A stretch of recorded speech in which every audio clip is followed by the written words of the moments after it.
Bonsoir et bienvenue à tous. La Ville de Saint-Amable tient aujourd'hui sa séance ordinaire en vidéoconférence conformément aux directives gouvernementales qui permettent aux municipalités de continuer de tenir leurs séances sans la présence du public. Cette vidéoconférence est actuellement diffusée sur la page Facebook de la Ville de Saint-Amable et sera également disponible sur le site Internet de la Ville d'ici la fin de la semaine. Les citoyens ont eu l'opportunité dans les derniers jours de transmettre des questions destinées au Conseil. Les questions feront l'objet de la période de questions habituelle en fin de séance. Aucune question posée en direct ne sera répondue au cours de la période de questions. Je cède maintenant la parole à M. le maire. Bonsoir à tous et à toutes. Je vais faire l'ouverture de la séance. Tout d'abord, je souhaite revenir sur le bris d'Aqueduc qui est survenu le 1er juillet. Il s'agissait d'un bris majeur sur la conduite qui alimente tout le territoire de Saint-Amable. Nous avons eu une baisse de pression et cela a été voulu. Notre réservoir peut maintenir seulement 5 heures d'autonomie. Le bris a nécessité plusieurs heures de travail, de jour et de nuit, pour être réparé et rétabli. L'alimentation en eau potable, je souhaite vous remercier pour votre collaboration et votre compréhension qui a grandement facilité les opérations sur le terrain. Merci. Passons au point 2.1. Adoption de l'ordre du jour de la séance ordinaire du Conseil du 14 juillet 2020. Ça prendrait un proposeur, Mme France Gosselin, appuyée par Mme Vicky Langevin. En 3.1, approbation du procès-verbal de la séance ordinaire du Conseil du 9 juin 2020. Un proposeur, Mme Marie-Ève Tanguay, appuyée par M. Mathieu Davio. En 3.2, procès-verbal de la réunion du Comité consultatif d'urbanisme du 15 juin 2020. Un proposeur, M. Robert Gagnon, appuyé par Mme France Gosselin. En 4.1, approbation, liste des paiements à ratifier et des comptes à payer. Mathieu. Donc, considérant les chèques émis ou annulés et les comptes à payer préparés durant la période du 9 juin 2020 au 13 juillet 2020. Donc, voici la liste. Donc, les chèques à ratifier au montant de 1 021 561 $ et 41 sous. Les comptes à payer au montant de 336 706 $ et 58 sous. Et les salaires pour les périodes 12, 13 et 14 au montant de 463 470 $ et 30 sous. Donc, il est proposé de ratifier les paiements et effectuer et d'approuver les comptes à payer qui apparaissent sur la liste si haute et d'autoriser la trésorière à émettre les chèques nécessaires pour effectuer les paiements des comptes à payer. Un proposeur, Mme Vicky Langevin, appuyée par M. Robert Gagnon. Point 5.1, dépôt, liste des embauches du mois de juin 2020. Marie-Ève. Donc, considérant l'absence de 2 concierges pour une durée indéterminée, considérant aussi les mesures d'entretien sanitaire supplémentaires à prévoir lors des 15 jours de la période estivale 2020 en raison de la pandémie de la COVID-19, la directrice générale dépose la liste des embauches pour le mois de juin à la séance du Conseil. Donc, c'est 3 employés pour l'entretien aux 15 jours et un concierge surnuméraire pour dépôt seulement. C'est un dépôt, parfait. En 5.2, prolongation de contrat directeur de service de l'urbanisme par intérim, poste temporaire pour un remplacement de congé de maternité. France. Donc, considérant qu'il y a lieu de prolonger temporairement le contrat de travail de Julien Gauthier, assurant le poste de directeur du service de l'urbanisme par intérim depuis le mois d'avril 2019, en raison du départ en congé de maternité de la directrice du service de l'urbanisme, Mme Émilie Gendron-Rousseau. Il est proposé de prolonger le contrat de travail de M. Gauthier à titre de directeur du service de l'urbanisme par intérim à temps plein pour une période d'environ 20 mois à compter de l'adoption de la présente résolution. Un proposeur, M. Mathieu Davio, appuyé par Mme Marie-Ève Tanguay. En 5.3, fusion du ministère de l'Économie et de l'Innovation et Investissement Québec. Demande de suspension et de révision de la mise en œuvre de la fusion en Montérégie. Vicky. Alors, considérant que la loi 27 concernant l'organisation gouvernementale en matière d'économie et d'innovation vise la transformation du ministère de l'Économie et de l'Innovation, le MEI, et d'Investissement Québec, IQ. Considérant que selon la loi 27, la Montérégie fera dorénavant partie d'un regroupement régional formé de la Montérégie, sauf l'agglomération de Longueuil, de l'Estrie, du centre du Québec et dont les bureaux sont situés à Vie. Considérant les projets montérégiens tels que les pôles logistiques et les zones industriello-portuaires sont soutenus par la direction régionale du MEI de la Montérégie, qui connaît les spécificités et les avancements de tels projets.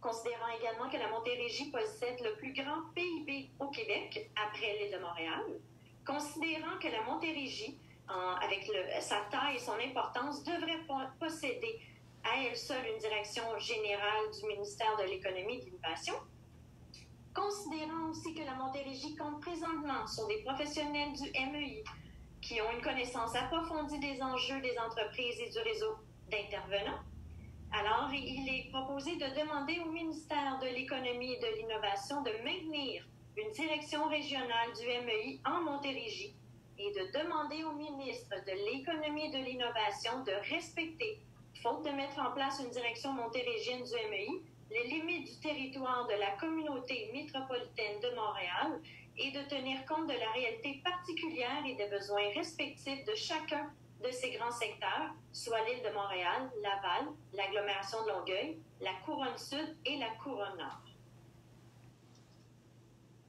Ça prendrait un proposeur, France Gosselin, appuyé par Mme Marie-Ève Tanguy. En 6.1, approbation de la grille d'évaluation et de pondération des soumissions. Appel d'offres par invitation API 20-044CO, refonte du site Internet. Vicky. Alors, considérant l'appel d'offres par invitation API 20-044-CO concernant la refonte du site Internet et considérant que dans le cadre de cet appel d'offres, le Conseil souhaite utiliser un système de pondération et d'évaluation des offres avec un comité de sélection en conformité avec l'article 573.1.0.1.1 de la loi sur les cités et villes. Alors, il y a lieu d'approuver la grille d'évaluation et de pondération des soumissions telle que présentée en vue de son utilisation dans le cadre de l'appel d'offres API 20-044-CO concernant la refonte du site Internet. Ça prendra un proposeur, M. Robert Gagnon, appuyé par M. Mathieu Davio. En 7.1, adoption du règlement numéro 775-00-2020 décrétant une dépense et un emprunt de 650 000 pour les travaux de réfection du pavage et d'ouvrage d'infrastructure connexe pour la rue Cyril-Lapointe, à Sainte-Julie. Robert. Ton micro, Robert, s'il vous plaît. Désolé. Il s'agit du projet qui est commencé là, pour la réfection du pavage des ouvrages d'infrastructure sur le chemin principal à Sainte-Julie, aux limites de Saint-Amand, là, par Cyril-Lapointe. Il y a eu une entente entre Saint-Amand et Sainte-Julie. Sainte-Julie est allée chercher une subvention de 75 %. Donc, la part de la ville de Saint-Amand est de environ 12,5 %. Il s'agit d'un règlement d'emprunt d'un montant de 650 000 $ pour les travaux de cette rue principale. C'est remboursable sur 20 ans. C'est 100 % remboursé par une taxe spéciale sur l'ensemble du territoire. Il va y avoir une consultation écrite à cause de la COVID, évidemment. Il y a une consultation écrite de 15 jours en remplacement de la tenue du registre qui aurait eu lieu normalement. Donc, on invite les citoyens à consulter les avis publics qui vont être publiés sur le site Internet de la Ville dans les prochains jours. Donc, considérant qu'un avis de motion a été donné et qu'un projet de règlement a été déposé lors de la séance ordinaire du 9 juin dernier, il est proposé d'adopter sans modification tel que présenté le règlement numéro 775-00-2020 décrétant une dépense et un emprunt de 650 000 pour les travaux de réfection, le pavage et ouvrages d'infrastructures connexes, comprenant le remplacement des conduites d'égout pluviales, des travaux de voirie et des travaux d'aménagement de la rue principale. Ça prend un proposeur. Mme Vicky Langevin, appuyée par Mme Marie-Ève Tanguay. En 7.2, avis de motion et dépôt d'un projet de règlement 776-00-2020 relatif aux animaux RMSPP STA-302. Vicky. Oui, alors c'est un avis de motion simplement. Donc, c'est pour que le projet de règlement 776-00-2020 relatif aux animaux soit déposé ce soir en séance tenante. Parfait, c'est un avis de motion. En 7.3, avis de motion et adoption. Premier projet de règlement 712-27-2020 modifiant le règlement de zonage 712-00-2013 afin d'ajouter des usages autorisés aux zones H63 et H74. Robert. Oui. Concernant le projet, c'est afin de permettre la construction de résidences unifamiliales jumelées en projet intégré dans la zone H63, qui est le secteur d'Aunay. L'usage de type projet intégré permet la conservation du droit acquis concernant la profondeur insuffisante sur ces lots. La réalisation de résidences unifamiliales jumelées en projet intégré permet de conserver le lot d'origine, ainsi n'apporte aucune modification à celui-ci. Puis pour l'autre partie, c'est concernant l'ajout de l'usage P1 et la note 61 dans la zone H74. C'est pour offrir la possibilité d'implanter plusieurs bâtiments principaux ayant un usage institutionnel sur un seul terrain. De plus, le nombre d'étages minimal est modifié afin de permettre un minimum de 1 étage, maximum 3 étages. Cette modification a comme objectif de ne pas freiner l'éventuelle possibilité de construction et d'aménagement pour la nouvelle maison des aînés, le CHSLD Nouveau Genre. Donc, je donne avis de motion de la présente, puis du premier projet de règlement 712-27-2020, intitulé Règlement modifiant le règlement de zonage 712-00-2013, afin d'ajouter des usages autorisés aux zones H63 et H74.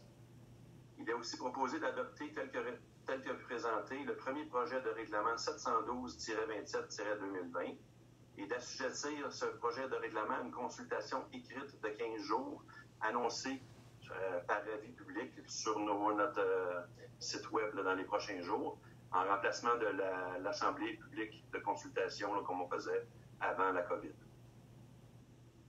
C'est un proposeur. Mme France Gosselin, appuyée par M. Mathieu David.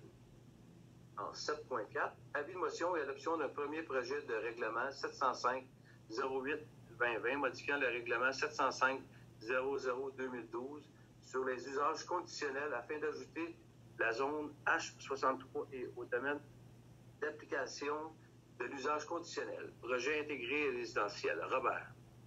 Oui, il s'agit juste d'ajouter la zone H63 que je viens de parler au domaine d'application de l'usage conditionnel pour les projets intégrés résidentiels. Cette modification permet l'harmonisation avec le projet de règlement 712-27-2020.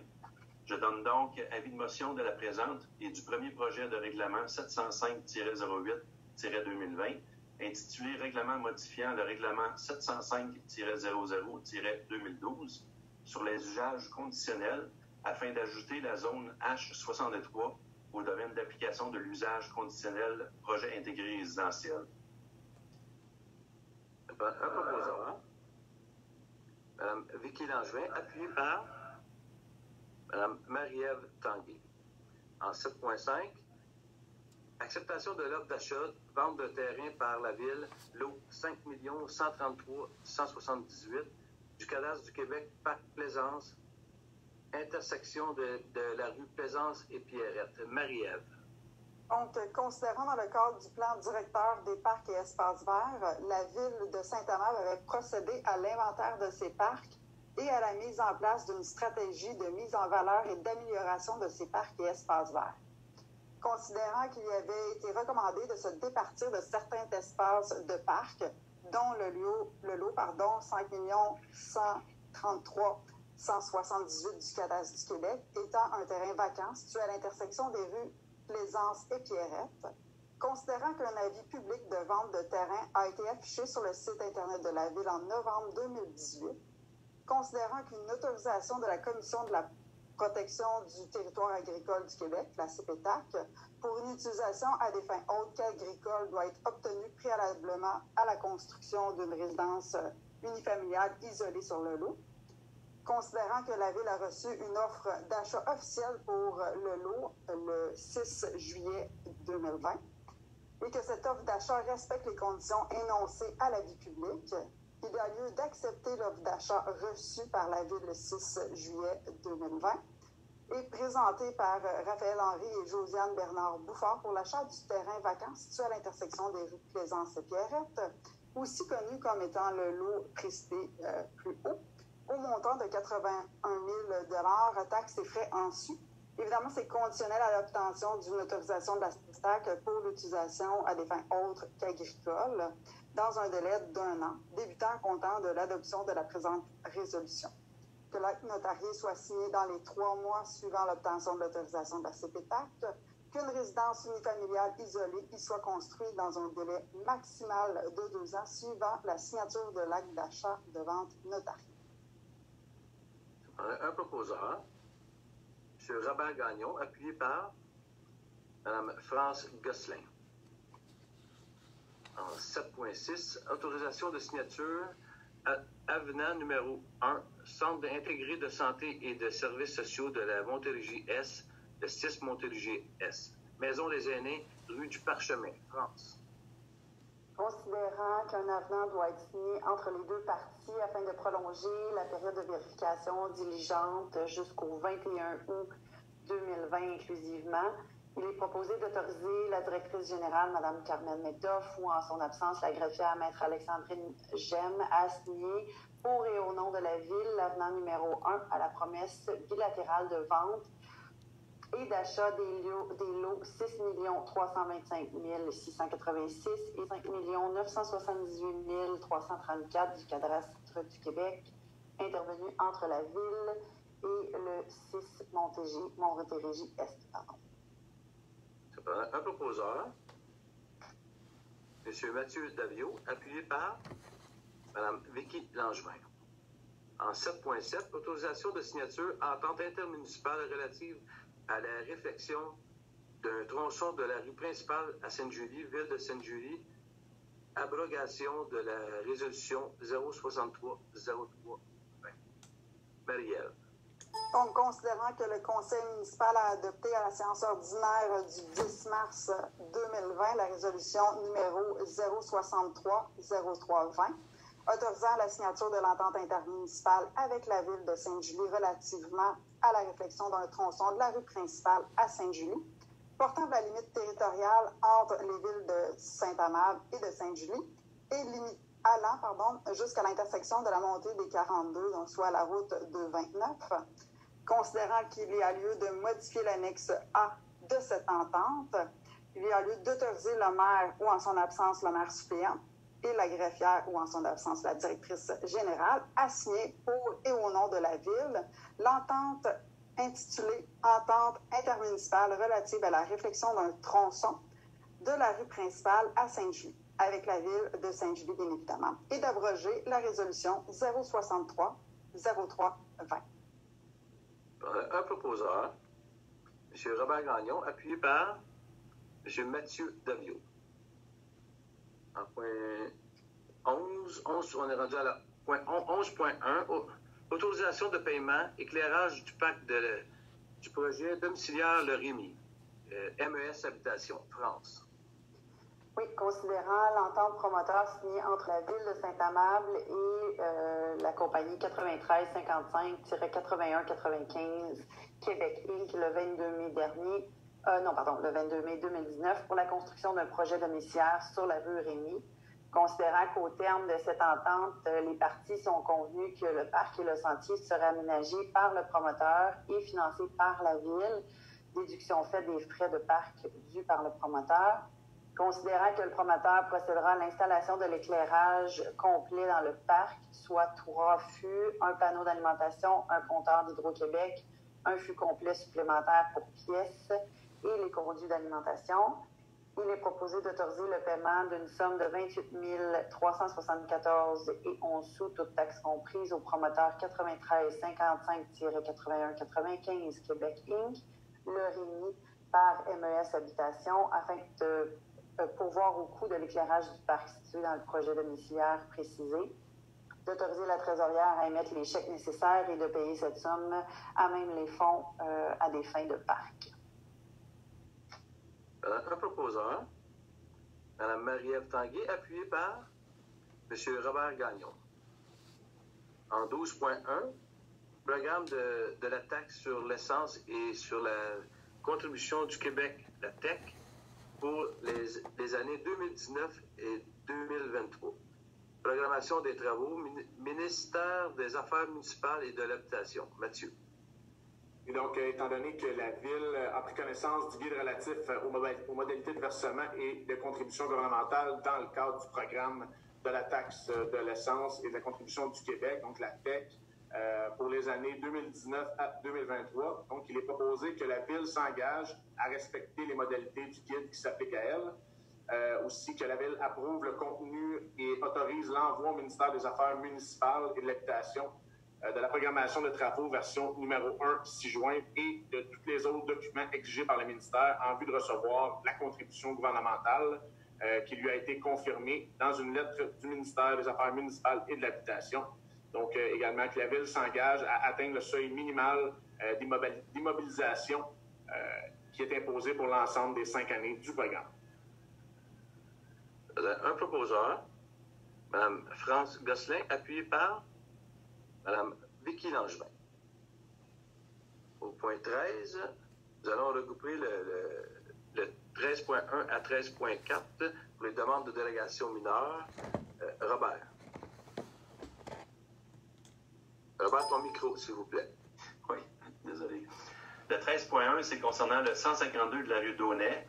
C'est pour permettre un espace de stationnement qui empiète de 70% sur l'équivalent de 5,48 mètres devant la façade du bâtiment principal, alors que l'empiètement maximal autorisé d'un espace de stationnement devant la façade d'un bâtiment est de 50%. Il y a un excédent de 1,59 mètres, mais dans ce cas-ci, c'est un terrain qui est en angle, avec l'entrée qui est en angle, donc il y a juste une partie du stationnement qui dépasse là, de 1,59 mètres. Pour le 13.2, c'est concernant le 779 de la rue du Noyer. C'est pour permettre un empiètement sur une distance de 1,2 mètres dans la bande de protection riveraine de 10 mètres pour la construction d'un balcon de 3,5 mètres par 3,5, alors qu'aucun empiètement n'est autorisé dans cette bande riveraine-là. Donc, il y a un empiètement excédentaire de 1,2 mètres. Mais dans le premier 5 mètres, on peut l'autoriser s'il n'y a pas d'autre moyen de le faire. Puis il faut que ce soit un accessoire qui soit déplaçable, donc sur béton. Le 13.3, c'est concernant le 394 de la rue Désirable. C'est pour permettre l'installation d'une thermopompe en cour latérale droite à une distance de 0,48 mètres de la limite de la propriété, alors que la distance minimale prescrite entre la thermopompe et la limite est de 2 mètres. Donc, il y a une insuffisance de 1,52 mètres.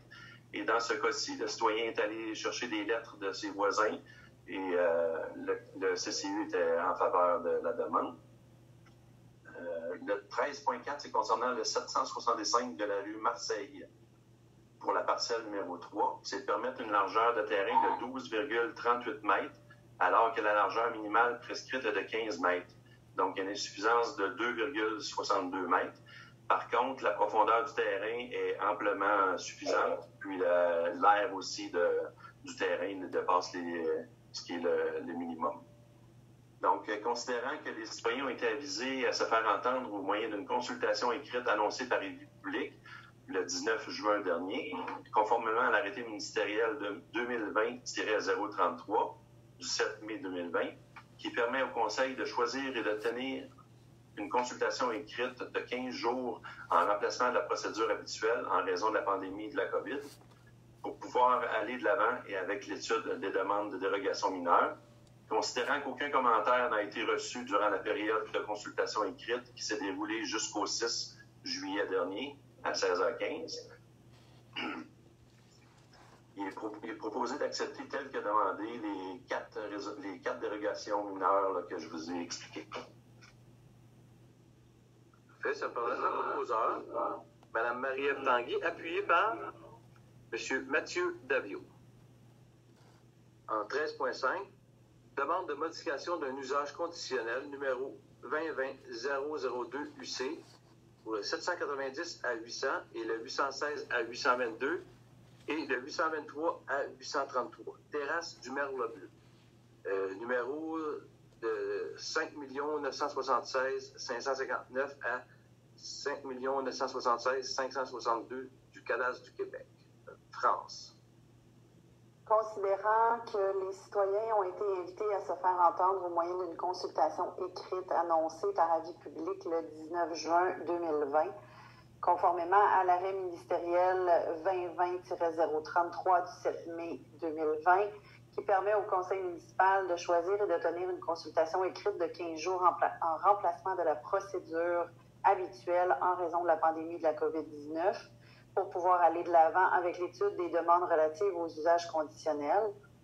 Considérant qu'aucun commentaire n'a été reçu durant la période de consultation écrite qui s'est déroulée du 6 juillet 2020 à 16h15 et maintenant que la demande vise l'objet de permettre la modification de la volumétrie et de l'implantation d'un bâtiment multifamilial 6 logements autorisé par usage conditionnel et à permettre l'ajout d'un second site d'enclos à déchets, poubelles, recyclage, matières organiques et d'un sport à vélo, en plus de permettre l'aménagement d'un site de dépôt à neige usée.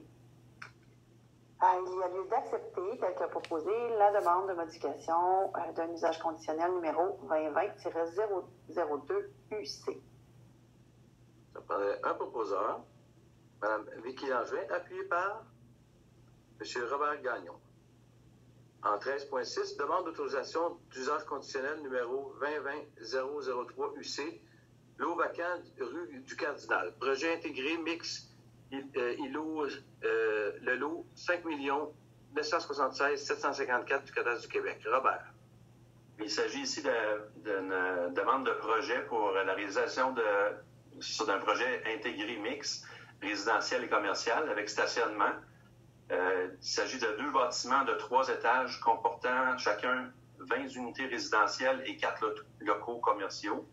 Ça va être situé derrière le McDonald's en allant vers les condos. Considérant que les citoyens ont été invités à se faire entendre au moyen d'une consultation écrite annoncée par avis public le 19 juin 2020, conformément à l'arrêté ministériel 2020-033 du 7 mai 2020, qui permet au Conseil de choisir et de tenir une consultation écrite de 15 jours en remplacement de la procédure habituelle en raison de la COVID-19, pour pouvoir aller de l'avant avec l'étude des demandes relatives aux usages conditionnels, considérant qu'aucun commentaire n'a été reçu durant la période de consultation écrite qui s'est déroulée jusqu'au 6 juillet 2020 à 16h15.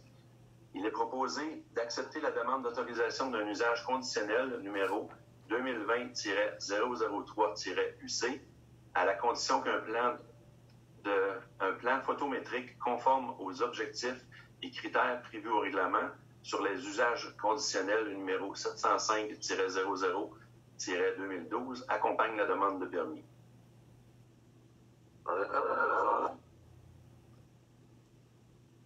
Mme France Gosselin, appuyée par Mme Vicky Langevin. En 13.7, demande d'autorisation d'usage conditionnel numéro 2020-004 UC, lot vacant rue Rémy, projet intégré résidentiel. Le lot 5 978 115, le lot 5 978 117, lot 5 978 119 et le lot 5 978 158 du Cadastre du Québec, France. Considérant que les citoyens ont été invités à se faire entendre encore une fois lors d'une consultation écrite, annoncé par avis public le 19 juin. Bon, conformément à l'arrêt ministériel, c'est toujours la même chose qui nous permet de le faire par écrit et non pas public. Et considérant qu'aucun commentaire a été reçu durant la période de consultation qui s'est déroulée le 6 juillet, il y a lieu la demande vise à l'objet suivant, donc de permettre l'ajout d'un bâtiment multifamilial de 9 logements de 2 étages avec le rez-de-jardin au projet intégré existant situé au 326-330 rue Rémy. Et à l'ajout d'une allée de circulation privée et d'espace de stationnement. Il est donc proposé d'accepter la demande d'autorisation d'un usage conditionnel numéro 2020-004 UC aux conditions suivantes. Que des mesures de migration soient prévues relativement à la gestion de la circulation sur la rue privée, qu'un plan photométrique conforme aux objectifs et critères du règlement sur les usages conditionnels numéro 705-00-2012 accompagne la demande de permis et que le plan de lotissement accompagnant la demande de permis respecte l'esprit du plan soumis au soutien de la présente demande. Un proposeur, M. Robert Gagnon, appuyé par M. Mathieu Daviau. En 13.8, demande d'utilisation d'un lot à une fin autre que l'agriculture, numéro 2020-001 AG. Lot 5 975 062 et de 5 975 066 du cadastre du Québec, la rue Adam. Commission de protection du territoire agricole du Québec. Robert. Il s'agit ici d'un futur projet pour un petit parc industriel. Donc, considérant que le requérant présente à la Commission de protection du territoire agricole, la CPTAQ, une demande d'utilisation à une fin autre que l'agriculture afin d'accueillir des activités industrielles légères, donc entreposage de coffrage et d'entreposage de matériaux de construction multiples, sur une partie des lots 5 975 062 et 5 975 066 du cadastre du Québec, pour une superficie totalisant environ 9,9 hectares, dont environ 4,8 hectares, donc la moitié, qui bénéficie déjà de droits acquis pour le type d'usage industriel.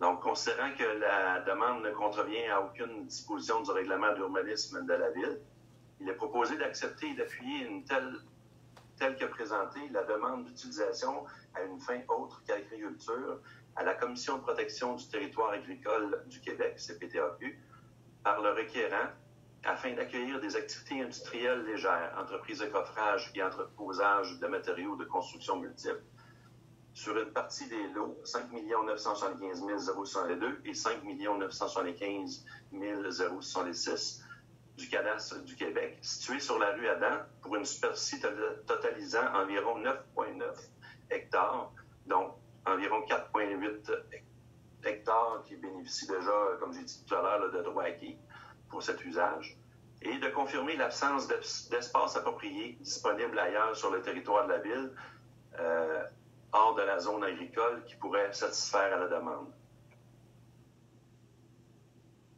Parfait. Un proposeur.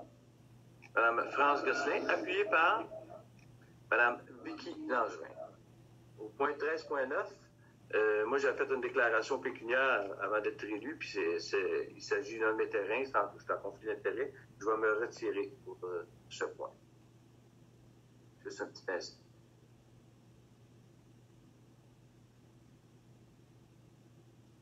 Je vais y aller. Ouais.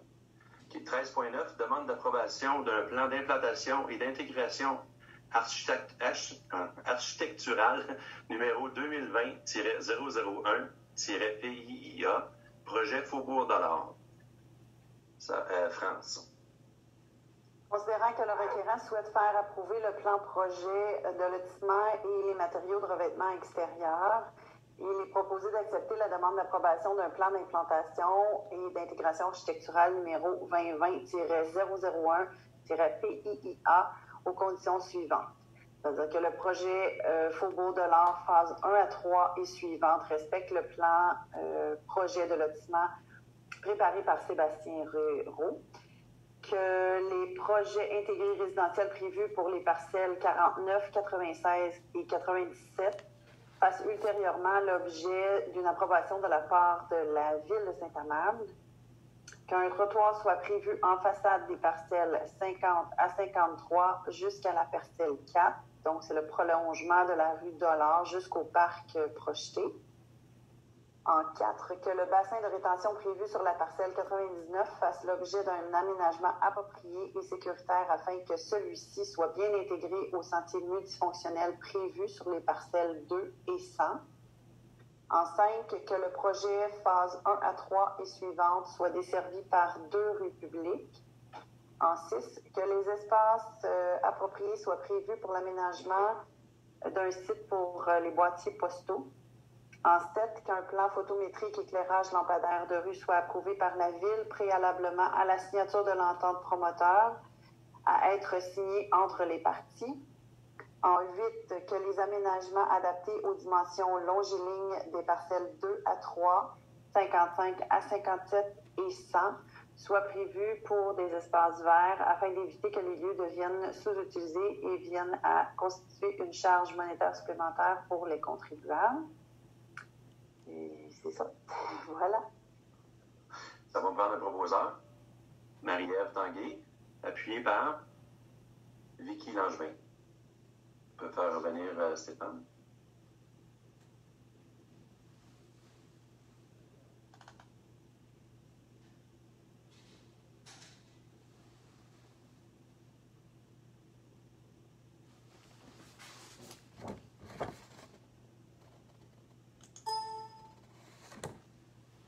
Bonjour.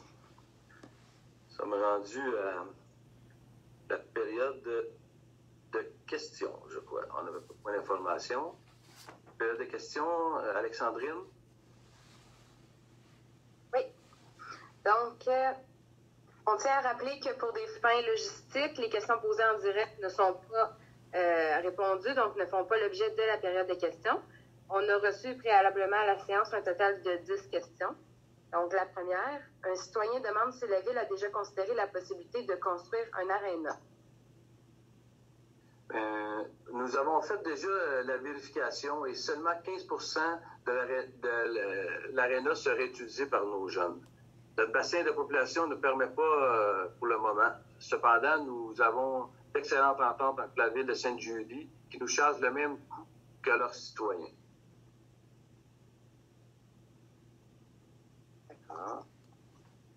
Ensuite, on a une autre question. Un citoyen demande si l'ajout d'abreuvoirs et de poubelles est prévu dans les parcs où il n'y en a pas. Oui, nous avons déjà un plan d'action.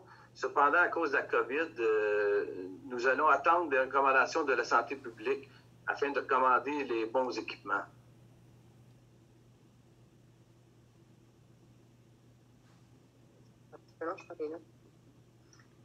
Une citoyenne demande qu'une lumière verte clignotante soit programmée au flux de circulation pour faciliter le virage à gauche de la rue principale vers la rue du Cardinal durant les heures de pointe. Oui, nous avons des bonnes nouvelles à ce sujet. Nous avons déjà rencontré le MTQ. Ils ont une ouverture afin d'avoir une nouvelle signalisation. Présentement, nous attendons le résultat d'une étude qu'on va avoir probablement à l'entour du mois à août, début septembre. Nous attendons ces résultats pour rencontrer le MTQ parce que c'est la procédure à suivre avec le MTQ pour avoir un résultat positif de notre demande. En espérant que cet automne, nous allons avoir le feu vert pour faire cette nouvelle signalisation.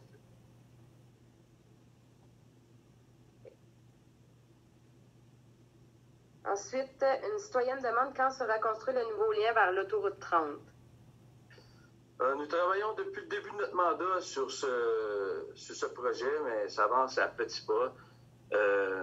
C'est un projet c'est un projet vraiment à long terme. On pense que dans la période entre 15 et 20 ans, il devait avoir le jour. Présentement, nous sommes en train de travailler sur une étude technico-économique pour l'approbation d'une usine agroalimentaire au parc Canet sur la rue Thomas, juste en arrière du parc Canet sur la rue Thomas.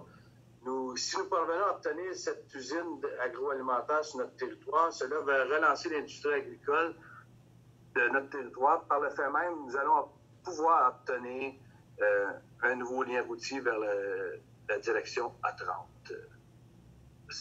Un projet s'attache avec l'autre projet pour arriver à une réalisation. Tranquillement, mais sûrement. On travaille fort là-dessus. Ensuite, une citoyenne demande si les dépassements sont permis dans son secteur. Elle habite sur la rue Hervé-Nord car le marquage récemment réalisé indique une ligne pointillée jaune. Elle se dit insatisfaite de cette décision si c'est le cas. Le marquage a été fait dernièrement, puis ça suit vraiment les règles du code, mettons, pour la route. Présentement, que je peux vous dire, nous allons faire la vérification, puis essayer de vous revenir sur ce point. Je n'ai pas les informations tout en détail. Là.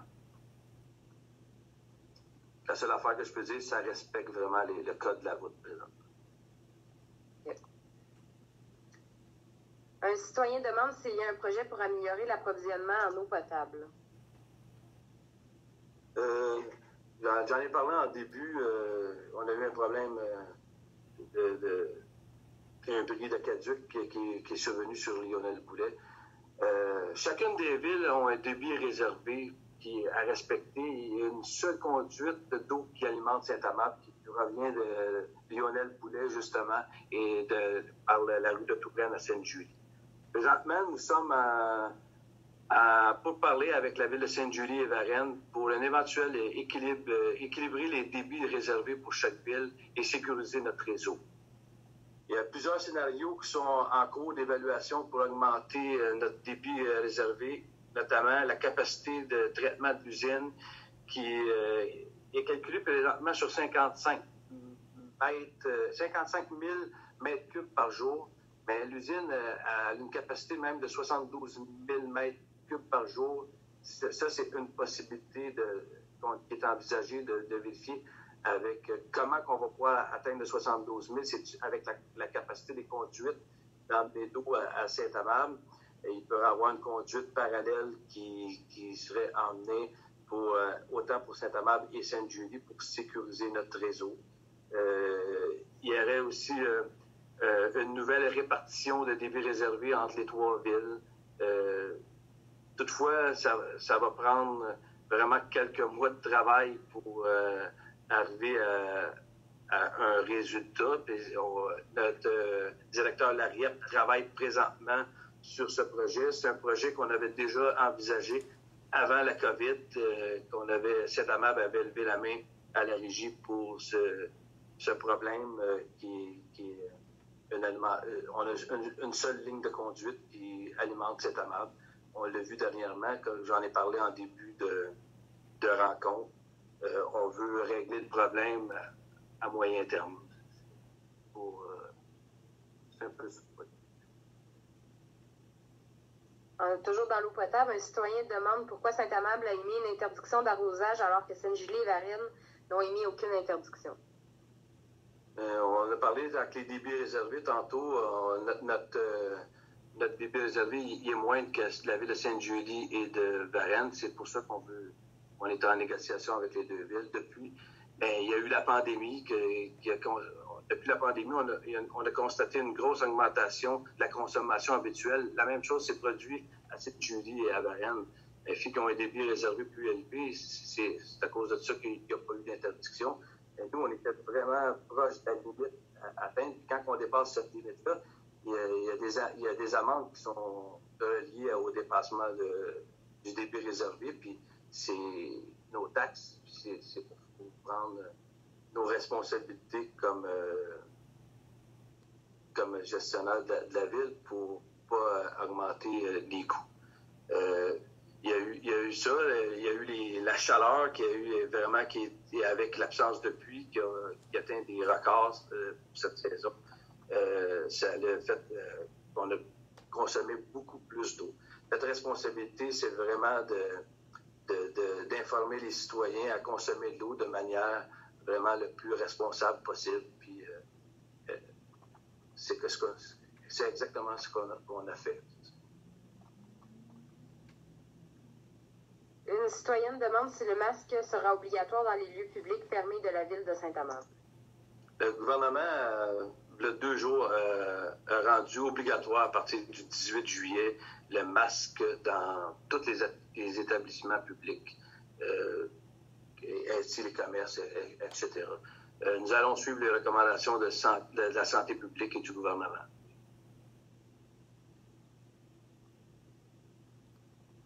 Une citoyenne demande si des voleurs peuvent être installés sur la rue des Chênes pour délimiter la piste cyclable de la rue, car la sécurité des gens est compromise en raison du non-respect des limites par les citoyens et de la présence accrue de camions en raison des travaux d'égout de proximité.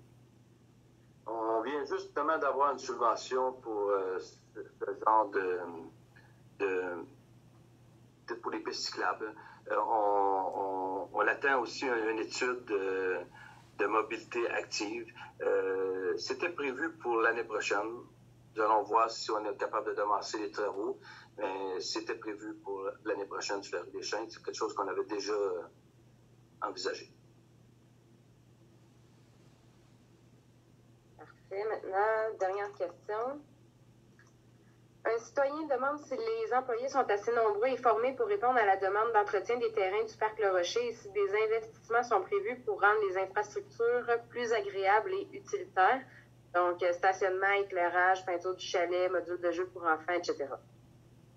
Oui, on a 3 subventions qu'on a par rapport au Parc Le Rocher. Pour une dalle, au-dessus de la dalle de ciment, un chapiteau permanent avec éclairage pour la patinoire l'hiver puis pour les activités pour l'été. Ça va être une grosse infrastructure. On attend la subvention pour octobre. On va voir si on est autorisé. Il y a également pour les pistes, les sentiers bétonnés. Et également pour je pense que c'est pour un pique-nique, des aires de pique-nique aussi qu'on avait demandé une subvention. Il y a un projet aussi avec les loisirs pour les jeux d'enfants. Oui, puis notre personnel est qualifié et requis pour notre parc Le Rocher. C'est tout pour la période de questions. Merci beaucoup. On est rendu à